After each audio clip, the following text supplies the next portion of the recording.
Bonjour Sarah. Alors vous vous trouvez dans un bureau de vote. Quelle est l'affluence? Est-ce qu'il y a déjà du monde? Oui, et depuis 7 h du matin en heure locale. Alors là, je me trouve dans le quartier de la Médina, un quartier central et populaire de la capitale, exactement dans l'école Mour Diop, qui est un grand centre de vote. Il y a ici une vingtaine de bureaux de vote. Alors tout est prêt, le vote devrait commencer d'ici quelques minutes. On a fait un petit peu le tour des bureaux de vote. Le matériel est là, les équipes des bureaux de vote sont là, le président du bureau, les représentants des coalitions politiques en lice. Il en manque quelques-uns, mais il ne devrait pas tarder, nous dit-on.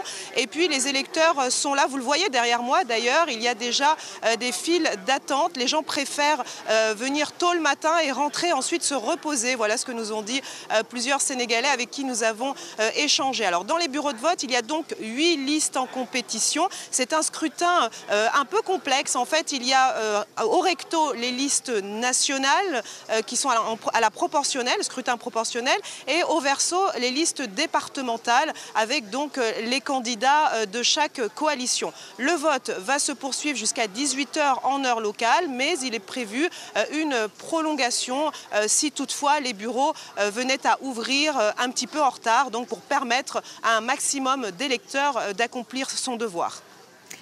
Alors Sarah, on parle d'un scrutin test avant la présidentielle de 2024. Quels sont les enjeux de ce scrutin ?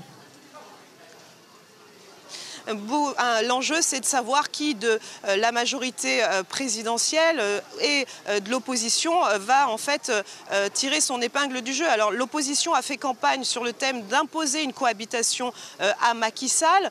C'est vrai qu'aux dernières locales, ils ont remporté certaines grandes villes. Il y a une percée dans des grandes villes comme Dakar, Ziguinchor au sud du pays. Donc ils comptent renouveler ces scores. Il y a d'ailleurs une alliance entre les deux principales coalitions, à savoir Wallu Sénégal autour de l'ancien président Abdoulaye Wade et Yewwi Askanoui autour de l'opposant Ousmane Sonko qui lui ne participe pas à ce scrutin. Et du côté donc de la coalition présidentielle, eh bien, on met en avant la politique du président Macky Sall pour convaincre les électeurs de voter pour eux et conserver donc la majorité absolue à l'Assemblée nationale. C'est un peu finalement une répétition avant la présidentielle de 2024 qui se trouve seulement à 20 mois, donc une sorte de scrutin test.